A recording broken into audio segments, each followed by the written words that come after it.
The marble floor of the Grand Astoria gleamed beneath the soft glow of chandeliers, each crystal strand refracting gold and diamond light over the polished room. Soft classical music drifted through the air, mingling with the clink of champagne, flutes, and the rustle of couture gowns. The city's elite glided across the ballroom like ghosts of wealth. Whispering secrets behind manicured hands, Isabella Reyes stood near the back of the room, her fingers trembling slightly as they smoothed the midnight blue fabric of her dress. She hadn't meant to stand out. In fact, her plan was the opposite: slip in, serve champagne for a few hours, collect her paycheck, and leave before anyone noticed her.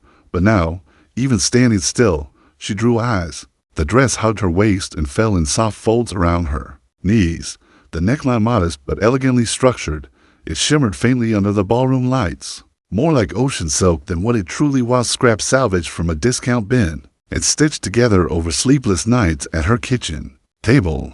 Her boss had called in sick, and with the guest list at capacity, she'd been told to blend it with the floor staff and help trade drinks. But Isabella didn't look like staff tonight. A sharp laugh cut through the harmony of violins, followed by the unmistakable voice of Miranda Vale, whose name appeared in the tabloids almost as often as her family's business appeared on tax audits. Her heels clicked across the marble, echoing like warning shots. Well, Miranda purred, circling Isabella like a cat that had cornered a particularly amusing mouse. I had no idea the help came with costume flair this evening. Isabella's chest tightened. She lifted her chin, tray in hand, offering the woman her best neutral expression. Champagne, ma'am. Oh, sweet thing, Miranda cooed, her voice dripping with false sweetness. Where did you get that little number? Haute couture. Her smile widened as guests turned to listen. Or did your grandmother finally part with the drapes? Laughter rippled through the room like a virus polished, gleaming guests chuckling behind gilded masks of civility. Isabella's cheeks flushed a violent shade of red, but she didn't flinch. Not yet. She gripped the tray tighter, refusing to break under the weight of their eyes. I made it, she said quietly, steady as steel. Miranda blinked once, surprised she'd answered. Then she smirked. How quaint. And then, as if it had all been choreographed for maximum humiliation, Miranda stumbled forward, the perfectly timed to be anything but deliberate, and knocked her wine glass across Isabella's bodice. Red rivulets bled into the dark silk, blooming like bruises across her chest. Gasps rose around the room. Isabella felt the sting of tears, not from pain, but from humiliation, the familiar kind that crept in when you realized you never should have hoped you could be seen. Miranda's laughter floated upward like smoke. Oops, my hand slipped. Isabella stood frozen, the room shrinking in on itself. She felt the pressure of every stare, every whisper, every judge's gavel disguised as a champagne toast. And then the laughter died. The music stuttered and faded into silence. He had arrived. Damien Ashford. His name rippled across the crowd like an invisible tremor. 6'3", dressed in tailored black and carved out of some impossibly precise version of perfection. He walked into the room with the composure of royalty and the quiet command of a man who never had to raise his voice to own everything in it. His eyes swept across the sea of frozen faces and landed on the red-stained dress, the tray held with trembling dignity, and the smirking predator beside her. He didn't smile. He moved. The crowd parted. And Isabella Reyes forgot how to breathe. The weight of silence in the Grand Astoria ballroom was suffocating. All eyes followed him. Damien Ashford, the man whispered about in boardrooms and blazoned across magazine covers. A man who rarely appeared in public and never without purpose. His empire spanned continents. His decisions shifted markets. But tonight, his focus was entirely on the girl with wine on her dress and fire behind her eyes. Isabella didn't move as he approached. Her tray still hovered in her hands like a shield she'd forgotten how to lower. Damien stopped in front of her, gaze piercing, scanning the red-stained silk, the frozen expression on her face, the twisted smirk curling Miranda Vale's lips. Champagne? Isabella said weakly, unsure if her voice even reached him. He didn't take a glass. Instead, he reached into the inner pocket of his tailored black jacket and produced a folded white handkerchief, monogrammed in silver. Slowly, deliberately, he offered it to her. Isabella's hands didn't move. Why? Because you deserve to be seen, he said, his voice low, smooth, and clear. Then, without another word, he turned toward the crowd. People instinctively pulled back as he stepped up onto the nearest dais. where the evening's host had earlier made a forgettable speech about charity and legacy. Damien's voice rang out across the ballroom like a bell tolling for the dead. I apologize for the interruption. He didn't need to raise his voice. The room leaned in to hear him, but I felt it necessary to introduce someone important to me tonight. He turned slightly, extending a hand toward Isabella. Everyone, I'd like you to meet my wife. It felt like the ballroom fell through the floor. Miranda's smile collapsed. Glasses paused midair. Someone actually dropped a flute, and it shattered quietly near the dessert table. Isabella's heart stopped. Wife, she blinked, mouth opening to speak, to correct him, to run. Anything but her legs refused to move. She felt the heat of 1,000 questions pressing into her skin, but none louder than the thundering question behind her ribs. Why is he doing this? Damien descended the dais, crossed to her, and with all the casual intimacy of a man who'd held her for years, slipped his arm around her waist. She felt his fingers settle gently at her lower back, warm, firm, grounding. This, he said, turning them both to face the room, is Isabella Ashford. Someone gasped. I'm sorry we haven't made the announcement public until now. He continued smoothly, but we wanted to enjoy a bit of privacy before facing the world. Miranda finally found her voice, brittle and high. You're married. That's not possible. We had dinner last week. Damien looked at her without a flicker of emotion. Did we? You can't be serious, she snapped, the cracks in her poise beginning to show. This waitress, Damien's expression darkened. She's a designer, he said, voice like sharpened glass, one whose vision outshines half the brands in this room. He looked down at Isabella then, and in that moment, she saw it not arrogance or amusement, but a flicker of something raw and dangerous in his eyes, a message meant just for her. Play along. The entire ballroom buzzed with energy, cell phones already flashing, whispers igniting like wildfire. Who is she? Where did she come from? Is this real? Isabella felt dizzy. The lie wrapped around her like a velvet shroud. Yes, she heard herself say. We wanted to keep it private. She didn't know why the words came out. Maybe it was survival. Maybe it was instinct. Or maybe it was the way he held her, like he'd done this before. Like he knew exactly how to shield someone with silence. As the cameras clicked and the crowd tried to digest the impossible, Damien turned to her, lowering his voice so only she could hear. Are you all right? No, she whispered. What are you doing? Saving you from a lifetime of being invisible to people who think you're nothing. He replied, his mouth inches from her ear. Just go with it. For tonight. He straightened, leading her toward the ballroom exit as a staff member in a headset scrambled to hold the doors open for them. I'm not your wife, she hissed under her breath, panic and heat rising to her cheeks. You are now, he said, his voice calm and final. Once outside, the doors shut behind them like a verdict being delivered. The hallway beyond was empty, quiet, echoing with the remnants of music and stunned gasps. Isabella tore herself from his grip. Are you insane? You just told all of New York society I'm your wife. Damien remained infuriatingly composed. You were in danger, from wine and whispers, from people like Miranda who feed on humiliation. I've seen it before. She was preparing to ruin you publicly, and she would have done it gleefully. I interrupted the meal before she could devour the main course. She stared at him, heart pounding, mind racing. So your plan was to create a scandal that makes me front page news? He pulled out his phone and held it up. Headlines were already appearing. Breaking. Damien Ashford introduced his secret wife at Gala, Cinderella mystery. Who is Isabella Reyes? Her breath caught. I just made you untouchable, he said, and I bought us a few hours before the real questions start. Us, she asked, almost choking on the word. Damien pocketed the phone and stepped closer, his expression unreadable. You want the truth? He asked. Come with me. We have a lot to discuss, starting with why I just lied to the world for you, and before Isabella could respond, he was already walking toward the private elevator at the end of the corridor, expecting her to follow. The elevator rose like a slow breath up the spine of the Grand Astoria. Walls of black marble reflected Isabella's pale face back at her, distorted by the flickering gold light. Embedded in the ceiling, she stood beside Damien Ashford, Billionaire. Phantom, Storm, neither of them spoke. Her hands were clenched into fists at her sides, the hem of her wine-stained dress still damp against her skin. Every second stretched like a string pulled tight between them. She should have run. She should have screamed. But she didn't. Because part of her wasn't just afraid of the lie. Part of her was afraid of the truth. The elevator dinged softly as it arrived on the penthouse level, and when the doors opened, it was like stepping into another world. Floor-to-ceiling windows framed the glittering skyline of Manhattan. A private piano lounge bled into an open-concept kitchen. The air smelled faintly of bergamot, leather, and power. "Come in," Damien said.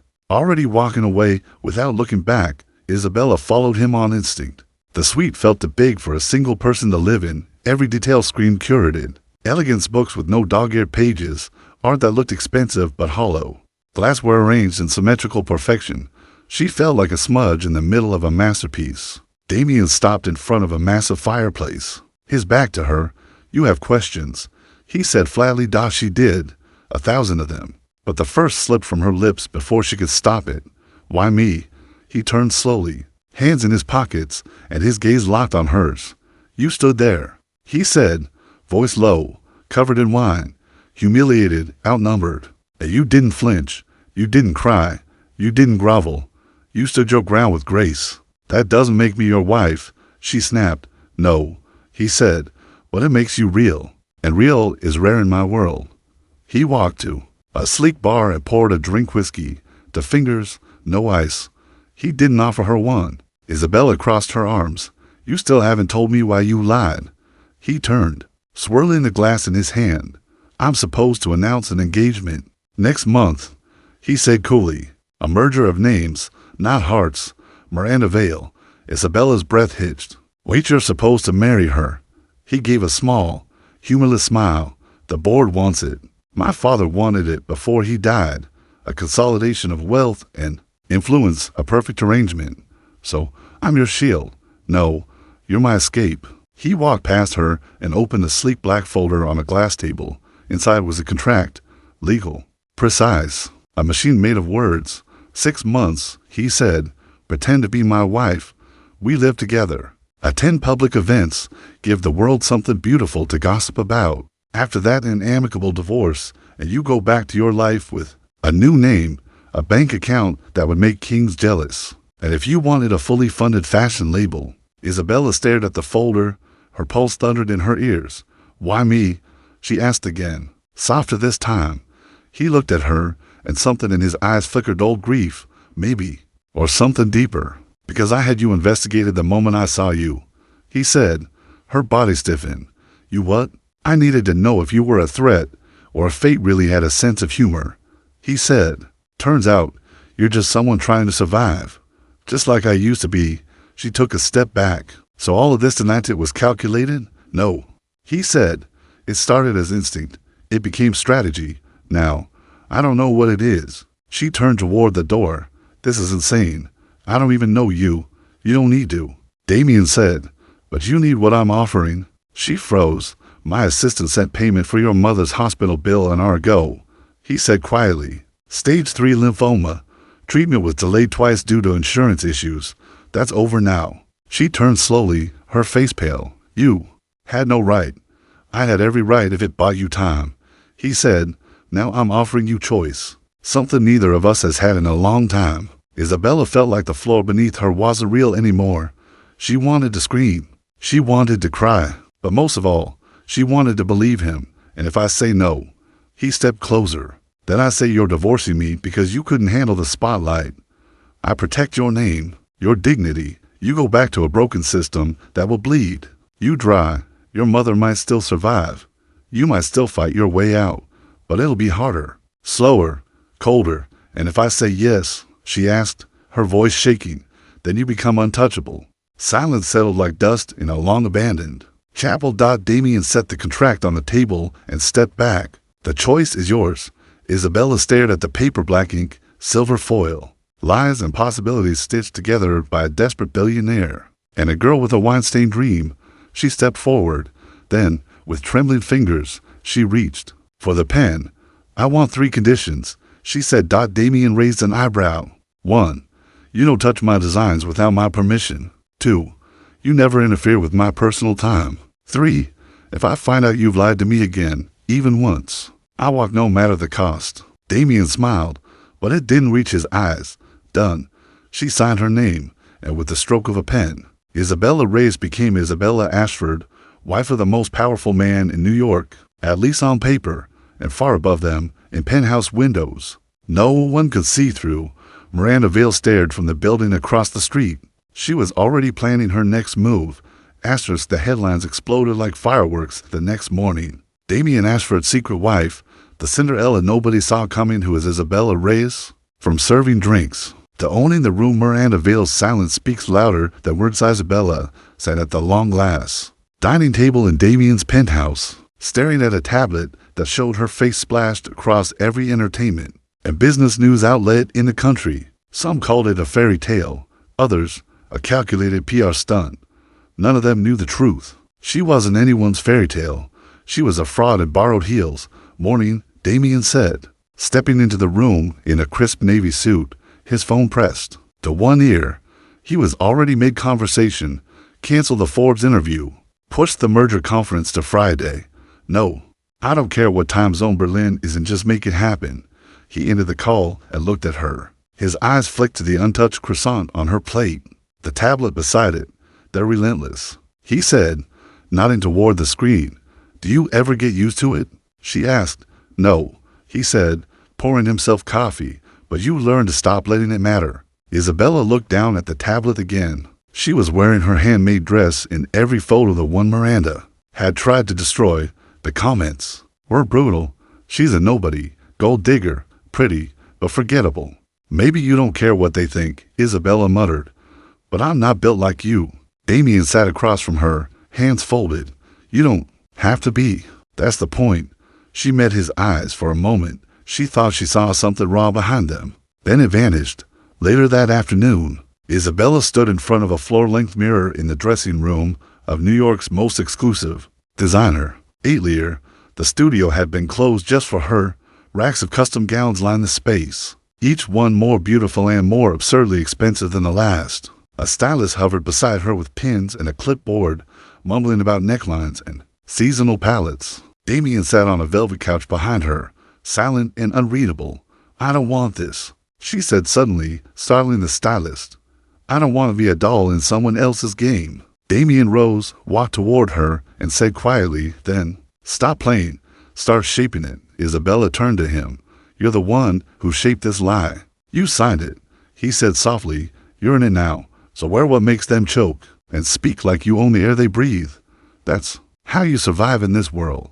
His words were like ice and fire all at once. She stared at herself again. She barely recognized the woman in the mirror. Perfect hair, flawless makeup, a gown worth more than her mother's life insurance policy, but her eyes were still hers, still burning. By the end of the day, the transformation was complete. Isabella Reyes was no longer just a catering assistant with a secret. She was Isabella Ashford, fashion icon in the making, wife of the man who ruled the skyline. As she was learning the game, the first test came that evening, her debut alongside Damien at a high-stakes investor dinner. It wasn't a red carpet, but it was worse. The room was filled with sharks, tech moguls, venture capitalists, celebrities disguised as philanthropists, and Miranda Vale, gliding through the room like a viper in emerald silk. She spotted Isabella immediately. Well, if it isn't the housewife in couture, Miranda said, her voice sweetened with venom. Tell me, do you sew your own napkins? Now to Isabella smiled. No, but I do sign my own checks. Unlike some people, Miranda blinked. Just once. It was glorious. Damien appeared beside Isabella, looping an arm around her waist like he'd done it 1,000 times. He didn't speak, but his presence was a warning flare. Miranda leaned in, her voice low. You may be playing wife right now, darling, but eventually the novelty wears off, and men like Damien always come home to their equals. Isabella's smile sharpened. Funny, that's exactly what he said to me after he canceled your engagement. Miranda's mask cracked for a fraction of a second. Then she walked away. Damien looked at Isabella, clearly impressed. That was surgical. She sipped her champagne. I'm learning. But beneath the surface, a storm brewed.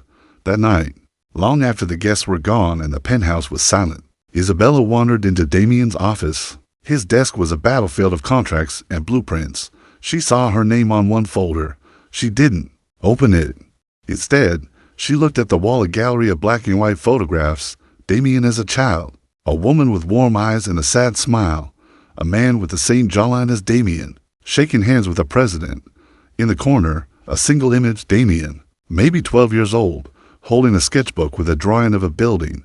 He looked proud. "You used to draw," she said softly.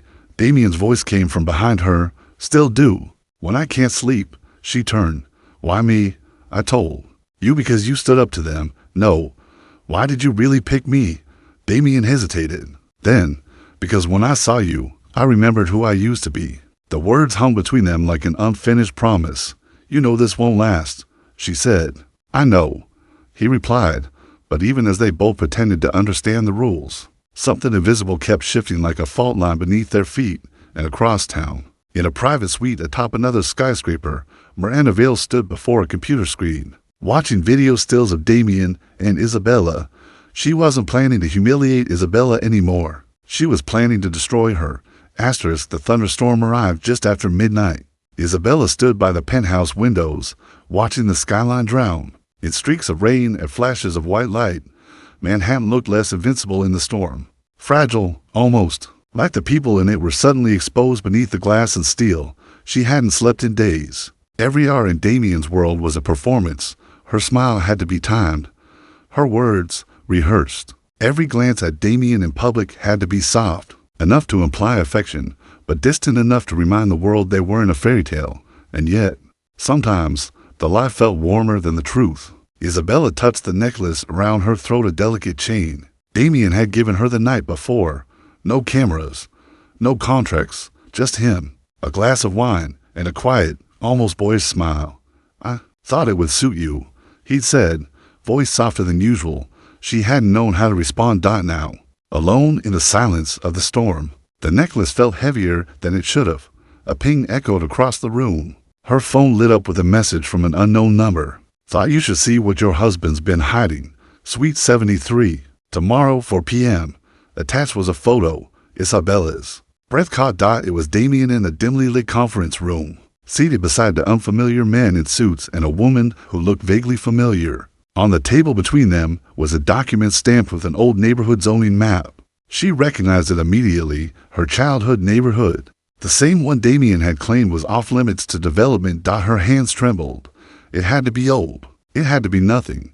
But she didn't sleep that night. By morning, the whispers started. Reporters outside the building. Paparazzi circling in tighter patterns. Damien left early, claiming back-to-back meetings. He kissed her temple out of habit, not affection. Or maybe she couldn't tell the difference anymore. At 3:45, Isabella slipped out of the building in a hooded coat, alone. Suite 73 was tucked in a low-rise building in the East Village, far from Damien's corporate fortress. She took the stairs instead of the elevator. Her heart slammed against her ribs like it was trying to break free. The door opened before she knocked. Miranda Vale stood on the other side, holding a glass of wine like it was a trophy. "I knew you'd come," she said smoothly. "Curiosity's a powerful thing, isn't it?" Isabella stepped inside. The room was dim, sleek, and quiet like a serpent's den. On the coffee table lay a folder, thick and ominous. Miranda didn't wait. She dropped her performative grace like a mask. "You want the truth, little wife? Here it is. Damien didn't pick you out of pity. He picked you because you were the perfect chess piece, pretty enough to distract the board, poor enough to manipulate, and from the exact neighborhood he needed silenced." She opened the folder and laid out the documents. Property acquisitions, eviction notices, environmental waivers, and a glossy investor pitch deck titled Project Evergreen, Reclaiming the City. Isabella felt the floor tilt under her feet. Her fingers moved on their own, flipping pages. There was her street, her neighbors, her mother's name. "These are dated after we got married," she whispered. "Of course they are," Miranda said. "You really thought you changed him? Why are you showing me this?" Miranda leaned in. "Because I don't want him. I want to break him. And you, darling, are the only crack in his perfect armor." Isabella snapped the folder shut. "You're lying. You always lie." "Maybe," Miranda said with a shrug. "But if I were you, I'd go home and ask your loving husband why the woman he's trying to erase from the city just got an offer to vacate her apartment yesterday." The word shattered something inside her. Isabella left without another word. Her pulse didn't slow until she reached the penthouse again. But the moment she stepped through the door, Damien was waiting. "You went to see her," he said. "How did you know?" "I always know." Her eyes blazed. "Then tell me it's not true." Damien looked tired, more human than ever. "I told them to stop. I told them weeks ago." "Then why is my mother's building on that document?" "Because the board doesn't care what I want anymore," he said quietly. "They're trying to push me out." Isabella felt the ground vanish beneath her. "So it's true. You knew. You married me while secretly planning to destroy my home." "No," he snapped. "I married you because I was trying to save myself from Miranda and my family's expectations. But I fell in love with you while watching you fight for people no one sees." The word love hit like a bullet. "You don't get to say that," she whispered. "I mean it." "Then prove it. Kill the project. All of it. Not just on paper, for real." Damien looked at her, the storm in his eyes now matching the one in hers. "I already did," he said. "But it's not enough. Not yet." She turned away, her voice breaking. "I don't know who you are anymore." He reached for her arm, then stopped himself. "I'm the man who lied to protect a lie, and I'm the man who now wants to live the truth with you, if you'll let me." But Isabella walked past him and closed the guest room door behind her, not out of hate, out of heartbreak. And across the city, Miranda opened her laptop and smiled as the first headline hit the web. "Ashford Empire under fire. Secret documents. Leaked wife implicate war had begun." Asterisk, the rain had stopped, but the damage had already been done. By morning, the Ashford penthouse was under siege. News vans, paparazzi, drones. It was as if the building had become the epicenter of a scandal. Earthquake. Headlines screamed from every screen. Leaked files expose Ashford Empire. Billionaire targeted low-income blocks. Isabella Ashford silent. Did she know? Miranda Vale. "I warned him. He chose her instead." Inside, silence reigned. Isabella sat curled on the edge of a velvet chaise in the guest room, still wearing the clothes she'd stormed it with the night before. The tablet on her lap was lit up with angry tweets, conspiracy videos, and comment threads dissecting her smile, her clothes, her past. They had found everything: her part-time catering jobs, her scholarship applications, her old community center website where she once pleaded for funding to save the block. Damien's company had marked for demolition, and worst of all, they'd found her mother. A photo taken at the hospital. Isabella Reyes, frail but smiling, wearing the cheap wear-upon beanie Isabella had made during their third round of chemo. The caption underneath read, "Damien Ashford's wife's cancer-stricken mother, victim or pawn." Isabella's hands trembled as she closed the tablet. She wanted to scream, to cry, to burn the world down. Instead, she stood and walked barefoot to the door. Damien was already waiting outside. He hadn't slept either. His shirt was wrinkled, his jaw dark with stubble. His eyes, those unreadable gray eyes, held the same exhaustion she felt in her bones. "They got to her," Isabella said quietly. "My mother. They took her photo. She's trending online like she's part of the circus." "I know," he said. "I've already hired security for the hospital." "I don't want your security," she snapped. "I want my life back." Damien's shoulders dropped, the invincible man finally looking breakable.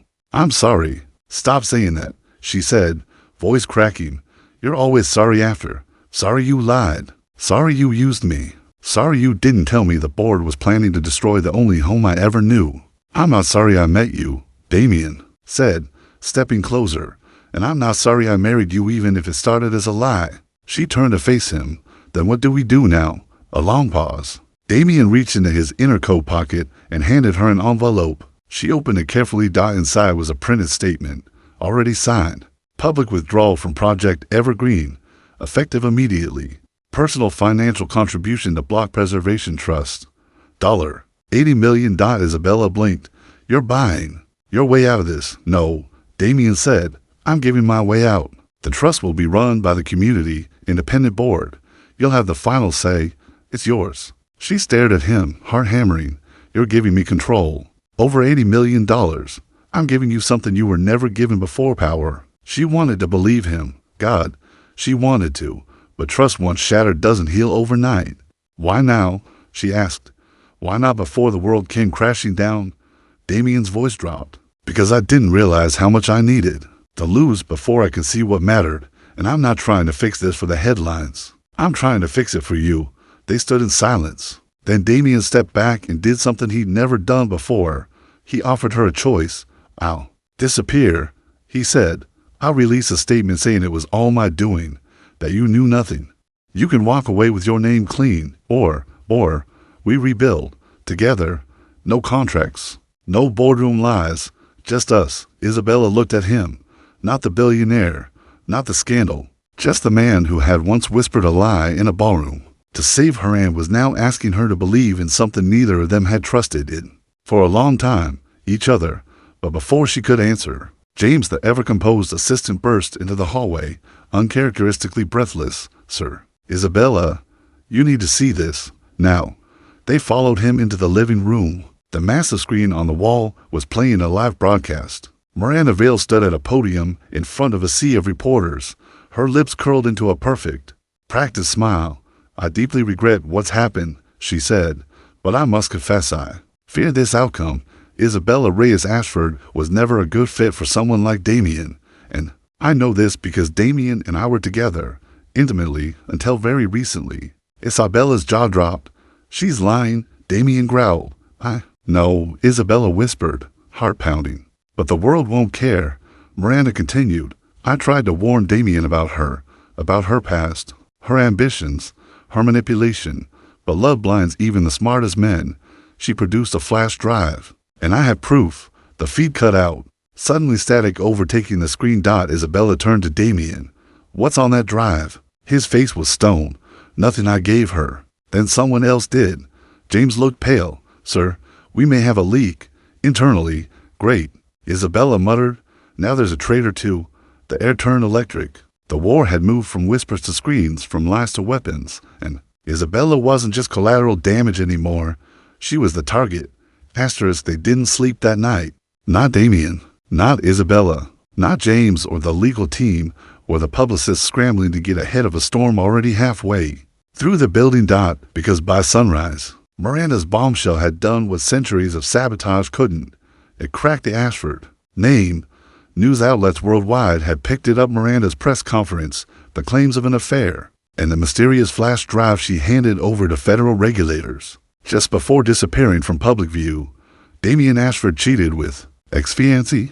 Isabella Ashford manipulated her way in, leaked emails. Could prove it. Ashford stocks plunged 20% after scandal. Internal corruption allegations, but no one was more hunted than Isabella. By noon, she couldn't even open her social media. Strangers called her everything: gold digger, homewrecker, social climber, con artist. Photos from her high school prom were now tabloids.